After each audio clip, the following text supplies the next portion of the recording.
Learned helplessness. Part 2.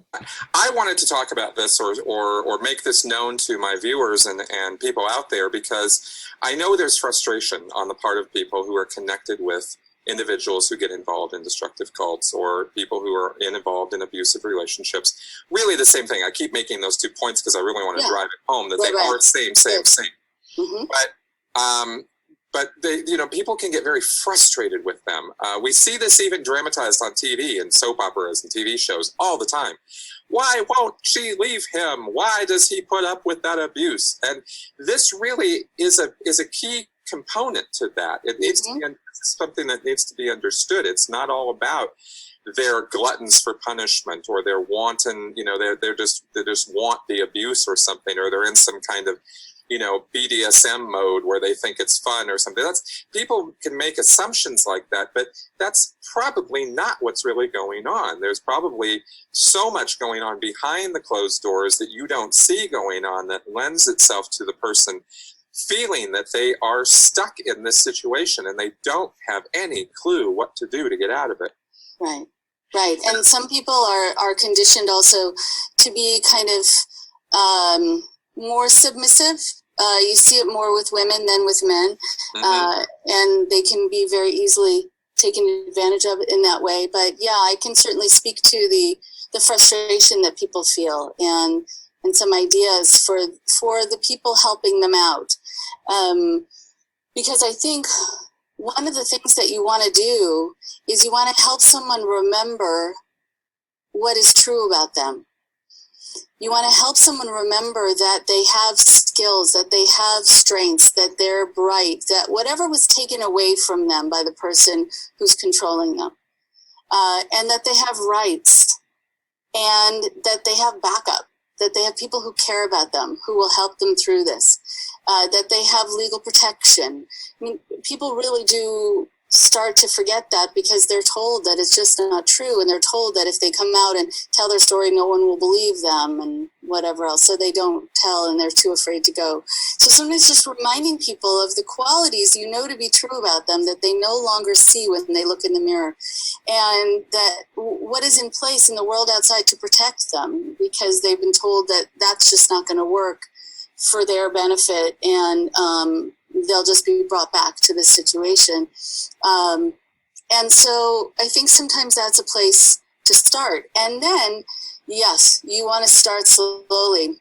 For people who are first coming to me, I don't say, so, have you thought about leaving? I might say something like, when I say something like the idea of leaving, when I just even say that phrase, the idea of leaving, what does that do to you? And see if they can tell me whatever they were feeling, that they were just feeling a feeling of depression and futility, or if they were feeling anxiety, and we address that so that they understand why they're feeling that way, and then we talk through the feelings, and then, just, again, more of that desensitization therapy. Yeah, it takes a while. It takes a while, because I think also people want to go in and rescue people from situations once they sometimes find out how bad it is. But then you wind up having pulled someone out of something, but they're still in the same headspace. And the chance of them actually staying out is very small at that point, because they'll actually go back. Right. Because they're too afraid. They're too afraid. They have learned that they can't trust themselves. Left to their own devices, they'll make bad decisions or dangerous decisions. They really believe no one else will love them. They believe that they no longer have a relationship with God. They believe it all still. They're just in a different location, still believing it. So they're going to want to get back to the location where those ideas fit. Or go from one cult to another. Right. Exactly right. Right.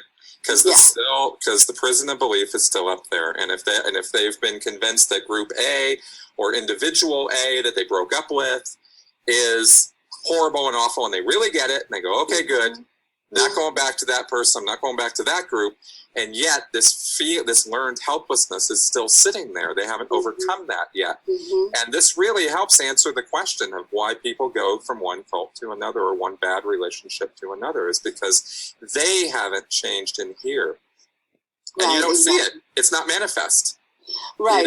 And physically, it's all, so this is part of that friendship process, or being a good family member, process for them. You could call it building back up their self-esteem. You could call it a few different things. You don't have to use this terminology, but being aware of this stuff is really so important to being helpful to the people who have been trapped in those situations. Yeah, for families to stay on top of this and realize that this is a symptom. This isn't who she is. She's not trying to make people miserable, but she's searching and she's looking in the wrong places. But also when people sometimes leave these situations because they're berating themselves for not having left before or whatever else, or they do think, or they've absorbed this idea that something's wrong with them, that they couldn't take it and they couldn't be happy there like other people seem to be happy. They'll sometimes put up with being mistreated and find themselves in an abusive relationship after that, feeling deserving of it. I do see that quite a bit too. So yes, all the more reason that people need to talk to other former members, and they need to do their reading, and they need to come to counseling, and they really need to understand what happened to them. And again, it's part of our human nature that we can learn things, we can take on new information, we can be conditioned, but you always want to consider the source. Why did that person need for me to feel afraid of doing that? Was that for my benefit or only for his? I've come across people who spent their whole lives in cults, spent their whole lives in abusive relationships. And, you never know what the tipping point will be, but it's a beautiful thing when it happens. It just speaks to how we, again, have the propensity or the vulnerability to be conditioned in this way. But I think if I have the chance to meet with people who are in these situations, and I know that they're going back, they're not quite ready to pack up everything, or usually they don't have anything, but to actually just go. I will say, okay, just can you watch out for certain things? And that will help you be informed about this being a healthy thing or not. Like, for example, if you often feel like your own personal failure or receiving pain is unavoidable, that's not a thought people are born into this world feeling. That's not a thought you should have to feel. You should be able to feel optimistic. You should be able to feel hopeful. You should be able to feel like at some point something bad is going to end, or that you'll succeed instead of fail. But if there's this absolute teaching that failure and pain is unavoidable, that there is no way to ever control your environment, that you are going to always be in this situation that is going to make you feel discouraged, and that you wake up feeling, what's the point? Then you want to notice that means you've been put in a situation that is unkind to you. That's not right for you, and it's not how people should wake up feeling. A lot of people who are clinically depressed feel that way, and it is very difficult. I give them so much credit for just getting dressed if they can and getting out of their apartment that day, or even just wanting to wake up at all. But a lot of these kinds of situations put people in the kind of mental state where it mimics clinical depression, and it's not. It's situational depression. And so if you can find out potentially about their life beforehand, if they felt this way before and they didn't, then you can help them see the link between being in this situation and feeling this way, and just help them see what you would like them to see, so they can start putting kind of the links together in their own mind when they go back.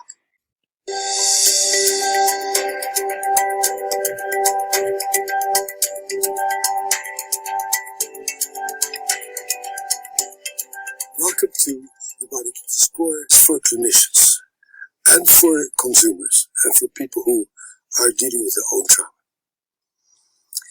We all deal with very, very complicated, multifaceted issues. When we first defined PTSD, we said it was about a horrendous experience outside of the normal human realm. Since then, we have discovered that gigantic numbers of people have horrendous experiences not only once, but over a prolonged period of time. Since that time, we have also learned that most trauma occurs in the context of intimate relationships. Parents, lovers, friends, comrades. And so what we have learned is a lot from the attachment system and how feeling unsafe with your caregivers and your intimate ones changes the way you perceive the world.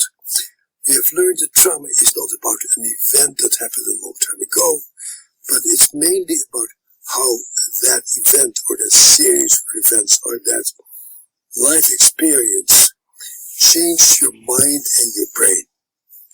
We have learned a lot from the brain science. We have learned a lot about how trauma changes your capacity to focus, choose what's relevant, pay attention to what's relevant and ignore what's irrelevant. And we have also learned that trauma sits deeply in your visceral experiences of how you experience yourself. Trauma makes you feel collapsed. So the nature of the unhealthy groups are that they create this learned helplessness. They go out of their way to create it. Mm-hmm. I think that's one of the ways. One of the things I want to stress about this. They go out of their way to create it, and again, understanding why is very important for people in it who are starting to question, and people who have left it who are blaming themselves. That when someone is running an organization, someone who is of the kind of cult leader or kind of controlling spouse type that we would call a malignant narcissist, they need for you to be helpless. They need for you to be passive. They need for you to be anxious. They need for you to be trained. They need for you to be conditioned. Any form of independent thought, random behavior, kind of sense of mastery, being kind of sneaky, finding the loopholes, speaking back, even after being, let's say, slapped for saying something, you say it again because it doesn't matter if you get slapped. Cult leaders don't know what to do with that. They hate it. It is such a threat to their overall control. And really, the way a lot of narcissists do it is that they handle anything that makes them feel insecure by just slamming you down. Because they feel attacked, that's an attack to their psyche somehow. It's like it injures their ego that someone would have the temerity to say something back to them or not do exactly as they said. So suddenly you will get attacked tenfold to how they felt attacked, even though you weren't attacking them at all. You were just exercising your freedom, or you were kind of just exercising any kind of right of saying what you wanted to say, or seeing how much control and freedom you still had, because that's also human nature. That's our need to find that out. He's being told something might be dangerous, and he wants to know, does he have it in him to kind of take on something and be okay with it? And that is a wonderful thing. That builds confidence, actually. And so cult leaders don't want you to be confident in that way. And so they will, right? They'll do whatever they can to suppress that and give you that learned helplessness, which really breaks down your confidence in huge ways. Helpless, worthless, agitated, confused, etc., which is not resolved by resolving that memory. So what we need to deal with trauma is a variety of different interventions that help people to be fully alive and to feel safe in their own bodies. Made perfect sense to me.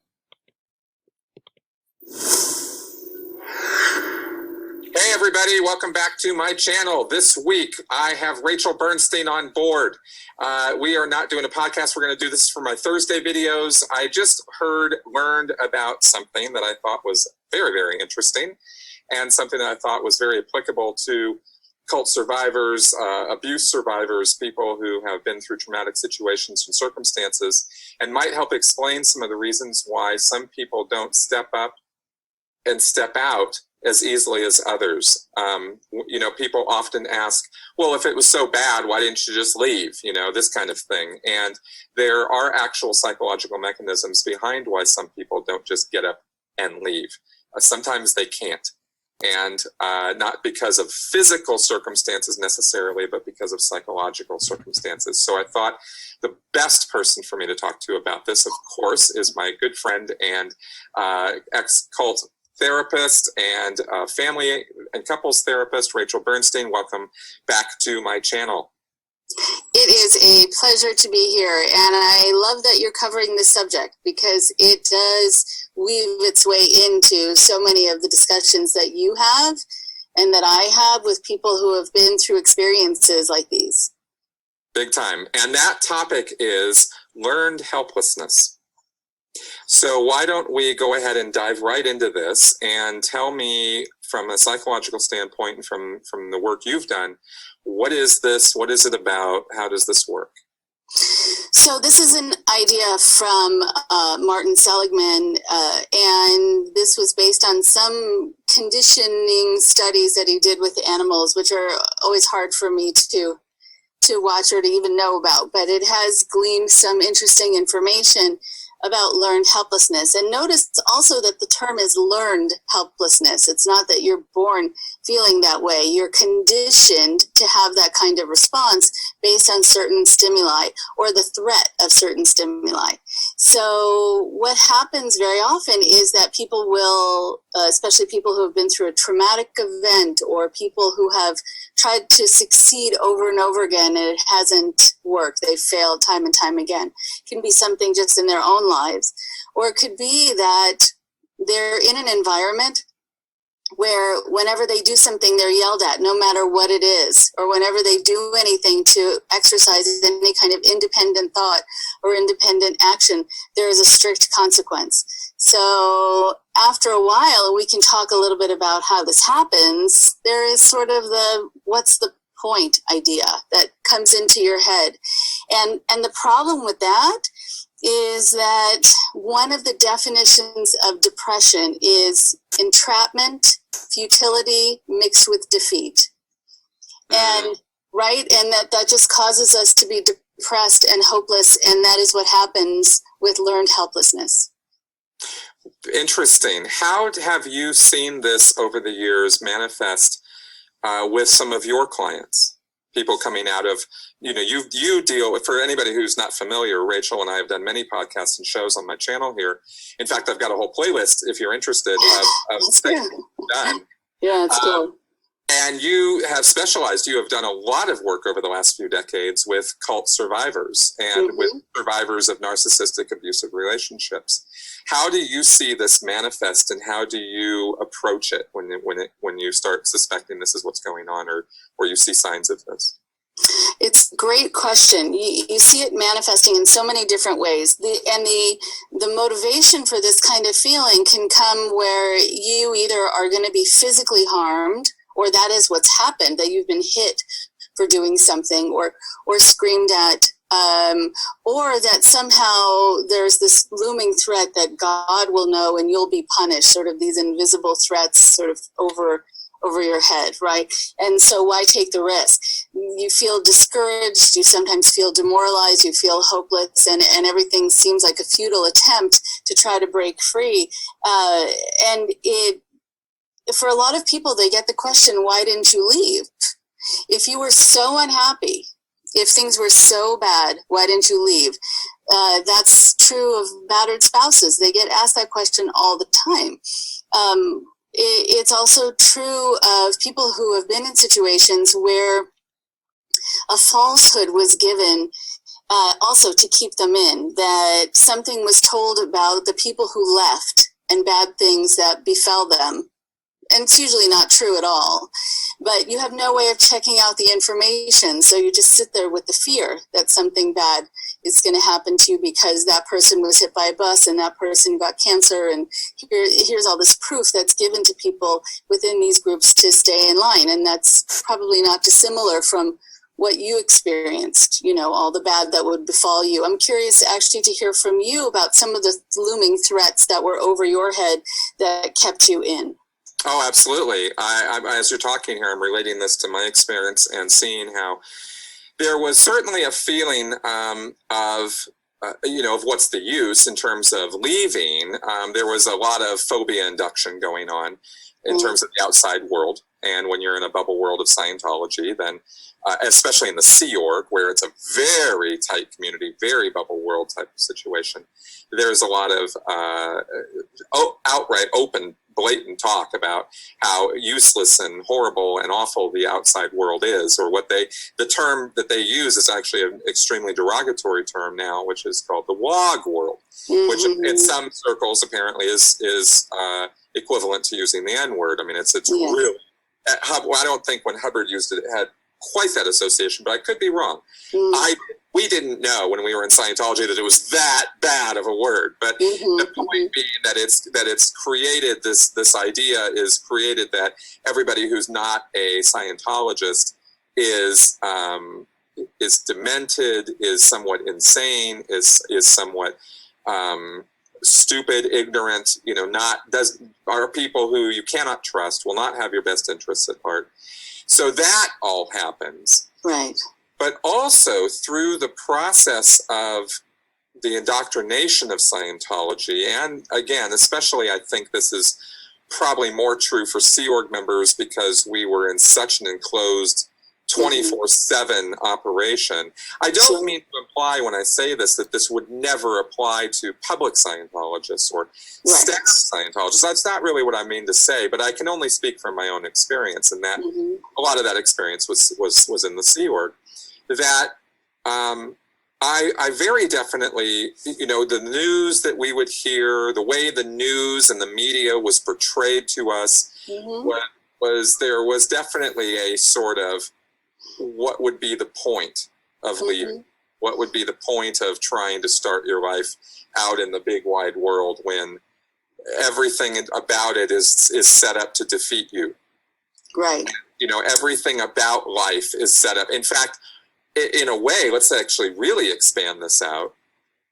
The entire Scientology dogma rests on the fact that you are on a prison planet here on Earth, and that the entire structure of society, ultimately, as you get indoctrinated in Scientology, this becomes your worldview, that everyone, even you, are part of this sort of matrix-like system that has been carefully constructed over millions of years to hold you in its prison-like grasp, and the only route out is to do Scientology. And when Scientology is so painful to you because of the RPF, the long nights, the physical assaults, the mental abuse, you become caught in this trap of, well, I'm stuck here and I can't get out because if I leave, it's going to be a trap. But yet my own world is so awful that I'm, so that's kind of how I can describe all that, I think. Right. I think it's beautifully said. And it's like, police officers now know not to ask certain questions when people have been in a horrible situation for a long stretch of time. Like, well, it's not like there was a gate or a barbed wire fence around your property. Why couldn't you have just left? It really is a prison of the mind where you really do believe that something bad is going to happen to you, or this person who you're living in this house with, who you devoted your time and maybe your love to, who's harming you, who's hurting you or threatening you, you might still take on this belief and absorb this belief that you won't find anyone who loves you ever like this again, because that's very often what controllers will do. This is awful, but, you'll never find someone as devoted or who's willing to put up with you. That's usually what the controller will say. And so that's very often what goes through people's heads. This is as good as it gets. But even though there's a part inside that says, that can't be, because I've seen it, or I've felt it differently before, or I've seen people who have something better than this. Yep. Why is it that it's not for me? Why can't I have that? I know that it happens in these tremendously personal ways, but people also have this kind of learned helplessness, even about things like voting. You know, what's the point? Why do I need to go to the... God, completely. Voter apathy. This actually speaks to this quite a bit. Yeah. So you see it seeps again into every part of society. I mean, it went from really studying these poor dogs. I can't even talk about the experiment, but I'll say they were shocked when they went to try to walk out of a caged area. And that happened so often that they developed a conditioned response to no longer try. So even when a gate was left open, the door was left open, they didn't leave anymore. There wasn't even that attempt to try or to look around to see who was looking, to see if they could make it. They would just lie down. I have to interrupt you right now, because this is almost this study you're talking about with dogs. This is blanket training you're talking about. This is blanket training. This is what Gothard does. This is what the Duggars do to their kids. They put them on a blanket, and if the kids step out of the blanket, this is when they're babies, mind you, and these kids try to get up and get out of this enclosure, and it's not even a fenced-in area. It's a blanket. That's why they call it blanket training. And if the kid gets up and gets off the blanket, they are slapped or hit or put back forcefully on the blanket until they get the idea that it's quiet time, and they call it, it's quiet time. And if they're not quiet, and if they don't stay in that zone, then they are punished. And the way that the person I interviewed who told me all about this, who had grown up with this and lived with this, in my interview with her, she said that it actually would get so bad that after the person was conditioned, the baby, mind you, not the person, the baby was conditioned to this, the parents would even use keys or toys to try to encourage the child to move off the blanket and then punish them if they did so. So that they got the idea very thoroughly indoctrinated into them with force that blanket was their only safe zone. Okay, so I have so much to say about that. On the one hand, okay, conditioning your children when it's a matter of safety makes sense. So if this blanket were at the edge of a cliff, which would be horrible parenting, but just if it were, right, I would understand. Okay, condition them because they will die. Like, don't run out into traffic and don't put your hand on the stove. But this is just for nap time. And so you think about how overly zealous some of these techniques are in their usage for things that really should not be, where someone's hand is slapped, where someone is shocked, where someone is beaten, where someone is yelled at. But you can develop this kind of overactive adrenaline response, which can be quite exhausting, because you're kind of waiting for the next thing that you might be doing wrong. That's a very natural thing to be doing, that also within that context doesn't give you the sense that you have to really be so careful and so cautious, because there isn't really any perceived danger. So why is it that the control mechanism is so severe? And sometimes it happens because these are coming from biblical teachings, where they didn't really know an awful lot about child rearing. And some of these are coming from the head pastor or the leader of the group, who often doesn't even know about children and child rearing. But sometimes they do this because they only know about having, or how to exert total control. And also, I think they test and test and test. They test to see if the parents would be willing to do these things to their children, because that's something that the pastor or whomever is in charge would probably want them to report back about, and then he would give them positive reinforcement for following his doctrine, whether it makes any developmental sense or not. Exactly. This, as near as I can tell, the Duggars and Bill Gothard and some of these other homeschooling, religious type cult activities, got this from a couple named Mike and Debbie Pearl, and they wrote a book called How to Train Up a Child. And it's not how to raise a child, it's how to train your child, right? How to train up your child. And that basically, I've read through this book, and it basically is about treating your kid like a dog. And he makes comparisons to training a donkey or training a dog, and this is how you do it. And so this is how you're expected to treat your children. This is so old school. It's children are better, seen, not heard. Right. And when you say jump, the child is supposed to say how high, and this kind of thing. So it's all about conditioning, and that's where it comes from. And this Michael Pearl guy is a monster as far as I'm concerned. I've shown him on video talking about this. So it's pretty bad stuff, and it goes right into, that's a very perhaps obvious extreme example of what we're talking about, is creating this learned helplessness in the child. Yeah. This goes out though to all kinds of levels when it comes to cult activities or abusive relationships. Absolutely. So you have this sort of obedience training without logic, without need. And so what does that do to a person? Over time, it can leave them in a situation where the door is open, but they don't leave. And in that moment that they don't leave, they probably feel safer.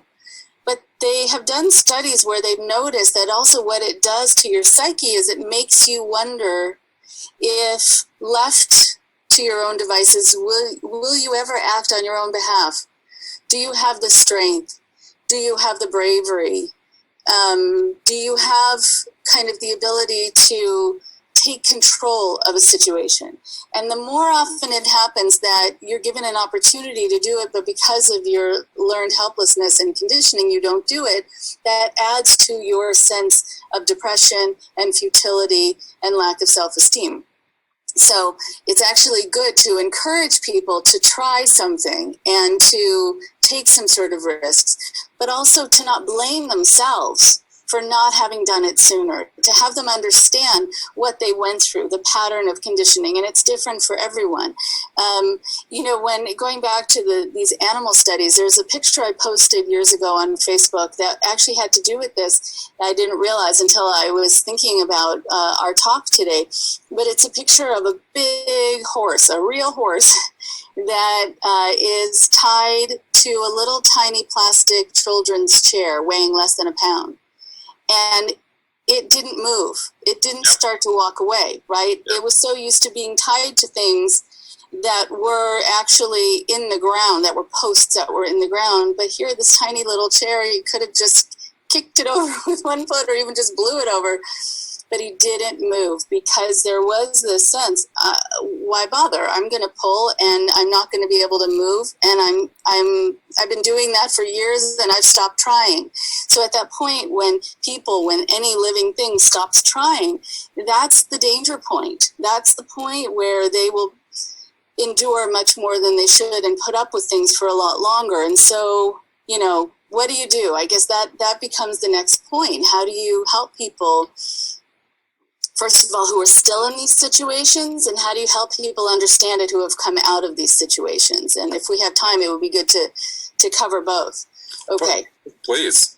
Okay. So in these situations, when people will come to me or they'll reach out to somebody and say, something's wrong here, but I'm too afraid to do something on my own. Sometimes just having someone to guide them, to take them through the door is really what they need, because they can't, or they're not able yet to do it on their own. So just having someone link arms with them and say, I will help you. I will help you as you go through this journey of exiting.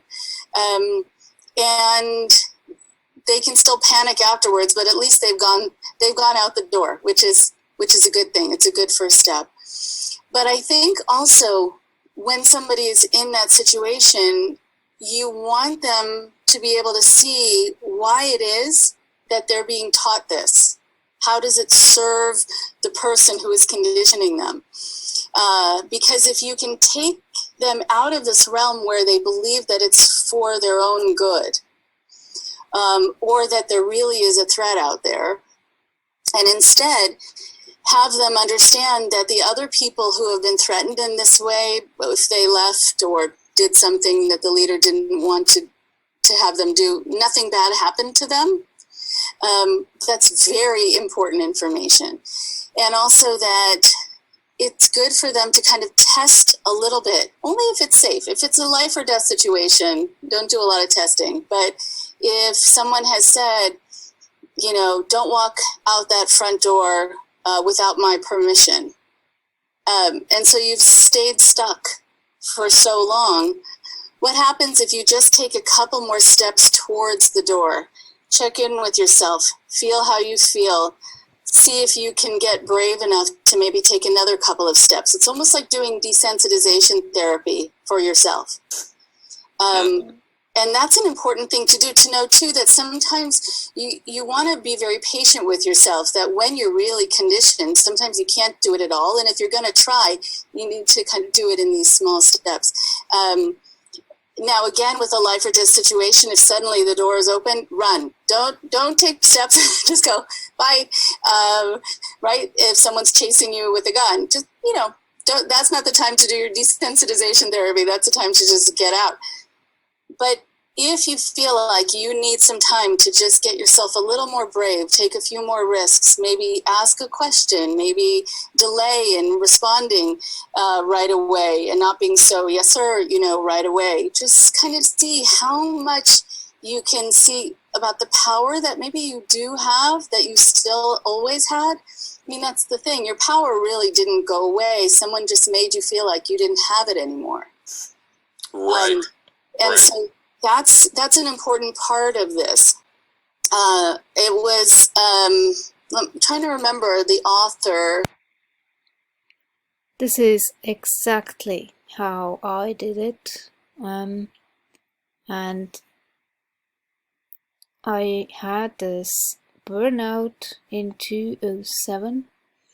And from that point on, I just couldn't follow that program the cult wanted us all to do, like once or twice a week go to the group meditation, get up at 6 o'clock every single morning and meditate and sing and then go running, and all of that before work. So I just couldn't do that anymore. And then they also wanted us to get to those group meetings once a month and also go to New York twice a year. And it was just too much, all those people. It was too much people. For me, as autistic, that was just too much. I'm good one-on-one. And 3 is a crowd. So imagine so many people, 300 or 1,500 in one place. It's too much. It overwhelmed me every single time. Yeah, so because of that burnout, I just didn't have that capacity anymore. No energy. I just crashed, kind of. And I was depressed because of the environment I was in. I was working in that store with 2 other people all the time, and I'm not good in such situations. It just costs too much energy. If there are 2 people present, to me that's too much. It takes too much energy.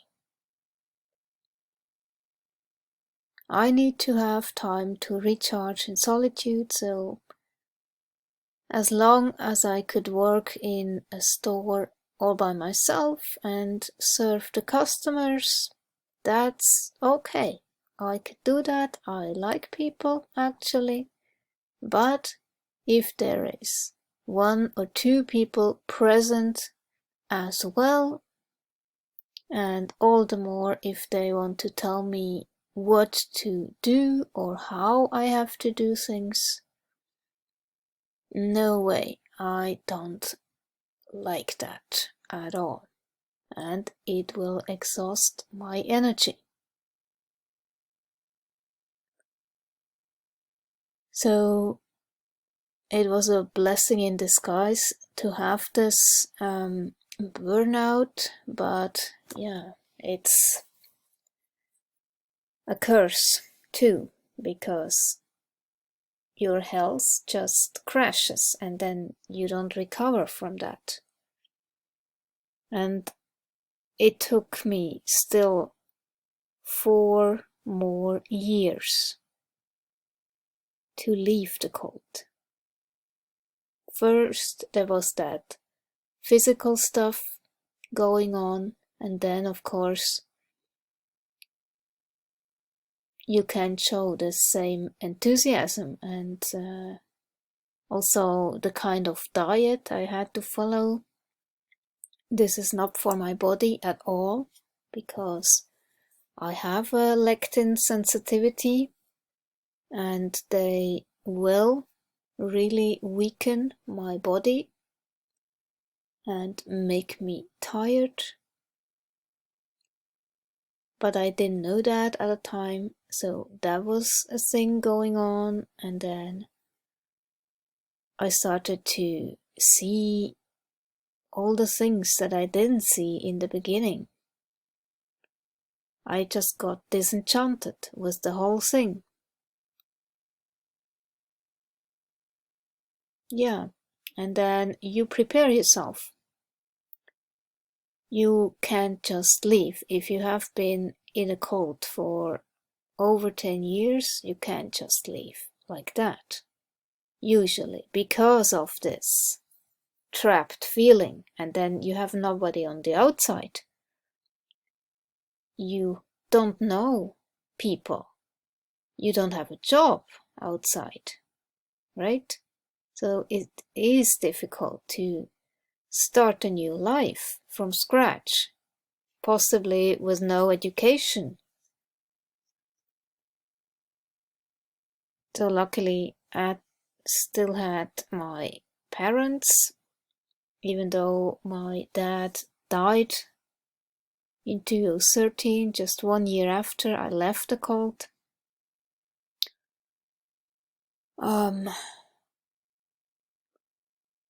Yeah, so it's difficult to get out because you are also conditioned to believe certain stuff, and we were told, oh yeah, you will get sick. Your soul will punish you for leaving the past. Really? And we believed that, and then they showed us. There were people who had left, and certain people were really sick for some reason, but probably they had that before they left, and then, I don't know. It's just a coincidence, or, I mean, being in a cult and being so brainwashed, it does a number on you. It does a number on your body, right? So, anyway, but they used that. They said, oh, look at him, he is so sick, and that's his soul that is punishing him. And the guru, he exploited that. He said, oh, he left, look at him, and stuff like this. So this is the conditioning. So you are afraid to actually leave. You have no idea what will happen to you, how your soul will punish you and bullshit like that. But you believe it. And this is typical for cults, to make you afraid to leave. And they control you like that. So it takes time. You have to prepare yourself and do it in secrecy. Pretend you're still a believer and then secretly looking for a job, secretly prepare yourself and maybe get to know other people outside of the cult that can help you. Tell people what's happening. Get help. And all of that in secrecy. I mean, if I had more support, if I knew how to do this in a different way, I would have asked for support and turned to people who also were in a cult and tell them to support me somehow. It would have been easier. I did it all by myself, but just told my parents, and I was also ashamed for having been in a cult, and I was really still very brainwashed. You don't shake it off just like that, right? So you may not deal with this because you are still in this state. So you probably don't deal with it in the best way, but at least you got out. That's an important part of this. It was, I'm trying to remember the author who said, I'll get back to you on this, but who said that when people have no power, it's usually because they believe they don't have power, and they've had it all along, that somebody really tries to convince them that they shouldn't really use it, and the best way to convince people not to use it is to convince them that they don't have it. But I think also for people who are inside something like this, a lot of times they've lost their optimism. Oh, and yeah. Right? And you just don't feel hopeful anymore. Yeah. Oh, no, this is a situation where, learned helplessness. This is a situation where the person truly feels trapped, helpless, alone. No one understands them. No one can possibly get where they're at. This is why I think if we're talking about helping people who are current cult members stuck in a high control group or abusive relationship, that survivor stories are so important for them because it does give them visible, manifest evidence that you can leave such a situation and be okay. Yes. Right. Absolutely right. And I know that there is a lot of worry about connecting with people who have left and threats that something bad will happen to you if you connect with them. But still, it's incredibly important and empowering and normalizing and good, solid information about the threats that are real and the threats that are not, and the threats that are real. Really, there aren't any. It's just all these false threats. Alice Walker, I just thought of it. That's the author who talked about believing you didn't have any power. What I think is also important, though, is to switch to, once the people have left, a lot of times they blame themselves. What's wrong with me? Am I weak? Oh, very much so. Very much so. Also, all the hindsight bias kicks in. I should have known. How could I have not seen? And it always seems to work with hindsight bias that it works always to your disadvantage. You're always the idiot. It never works that you go, oh, wow, now I see how they laid this trap and they laid this trap and they laid this trap. No, it's never like that. It's always, I was such a fool. I was such an idiot. They take it on themselves, Yeah, they do. And I think that's why cults do so well, because so many of the people take things on themselves. They redirect the attention back on themselves. Part of it is that might have been how they were to begin with, and that's why they were looking for something that was going to help save people of something and cure the planet of something, and they already had that. Like, what's my role here in this world, and how should I be introspective enough to, and that it's good to be introspective enough to think, what's my place here, and what's my obligation to the people around me, right? These are people who look inward. And then you have people who already are coming in with that or are raised in a cult, and then they're conditioned to redirect the focus back on them, especially if something goes wrong. Actually, only if something goes wrong. And then they just believe, that somehow they're faulty, they're gullible. But here with the learned helplessness, they often will berate themselves tremendously by saying, I had opportunities to leave and I didn't take advantage of them. I could have picked up that phone. I could have walked out the door. They sent me on an errand. Why did I come back? Right. And Lord knows I asked myself that a number of times. Right. Okay. And so then I guess it would be interesting for you to say, if you want to say, why you came back. Well, of course, the ties that I had, having been married, the obligation, the sense of responsibility, also and on the opposite side of that, I mean, you can look at all those things and go, well, those are noble, good reasons. Mm-hmm. And they were. I mean, I had my own personal sense of integrity and honor, but also everything I already, said at the beginning of this feeling of, well, I didn't really ever feel, because of the prison of belief, I didn't feel that there was any other alternative but to go back. Mm-hmm. Once it started dawning on me that the outside world, through my own personal experience with it, wasn't as bad as they were saying, that is what started putting cracks in the wall, in the prison walls. Right. And then I could start more rationally comparing and contrasting and looking at, this outside world isn't really quite as bad as I was sort of that they're saying that it is. Mm-hmm. But that took years. That took years of concentrated work on my part to get over that while I'm still in. Mm-hmm. So I know other people don't experience things like that. I was very lucky in a number of ways. Yeah. Well, I think this is also why I try to tell friends and family, if they can, to try to stay in contact or to try to get the message across any way they can, that they're still there. Because a lot of people, when they have the chance to potentially escape, they suddenly think through, like you're saying, you felt like you didn't have other options. This was the place for you to be, to do what you wanted to do and you had also devoted so much time to and so much effort. But I think people often wonder if they'll have a place to go.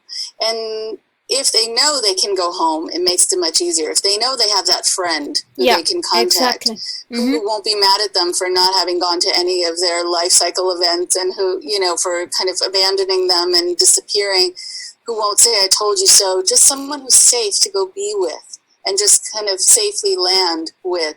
It helps so much. But I think also after people leave, again, being able to teach them about learned helplessness. I think I try to be as respectful as I can, not only in holding on to people's feelings, like here, hand them to me, I'll try to take care of them as best I can. Yep. But also I want to help educate them about the processes, the techniques of the conditioning, the techniques of the kind of fear-based training, the knee-jerk reactions they were taught to have about the idea of leaving. So this is really important when you feel safe with another person outside the cult, because what you are inside the cult is actually isolated. You are being isolated from yourself. You are being isolated from the outside world. And therefore, it is very important to have somebody that feels safe, that listens and does not judge you. Fortunately, research confirms the lovely truth that it is never too late to take in an empathic other for lifelong warmth. Certain moments during this interpersonal exchange have a unique power for us, as well as our patients. When we have experienced this deep sense of resonance, we will always remember the palpable change in the atmosphere in the room, an unmistakable warm, flowing, calm intensity that sometimes endures for a long time. That is the feeling of flowering neural integration. Such experiences move even the most injured person in the direction of earned secure attachment, which brings us to a consideration of how attachment unfolds between parents and children. Resonance circuits, including mirror neurons, are at the heart of this process. For us to respond accurately, we must have a good sense of the internal state of the other, as well as be settled solidly in our own middle prefrontal cortex to provide such attuned communication. Our patient's resonance circuits will then draw in the feeling of our empathic state of mind, as well as our intention to connect with them. Through repeated experience, they will build an internal representation of a warm, caring presence that can comfort them when we are not physically available. Patients begin to say things like, "I feel better when I think of you. I hear your voice in my mind when I'm confused. I get quieter inside whenever I remember our time together." The security of having a constant supportive companion is exactly what would have been created in childhood if family circumstances had allowed it. Through the activity of our resonance circuits, we literally begin to carry our patients with us in a kind of exchange of being. They become parts of our extended inner community. Now, having talked about receiving our patients' being into our own and deepening the empathic connection, let's turn to the second part of the process. How our patients' resonance circuits can receive nourishment for their healing minds. The very heart of secure attachment is contingent communication. This involves receiving people's signals, nonverbal more than verbal, and responding in a way that lets them feel felt. Much of this nonverbal conversation takes place below the level of conscious awareness, implicit process to implicit process, in the right hemisphere.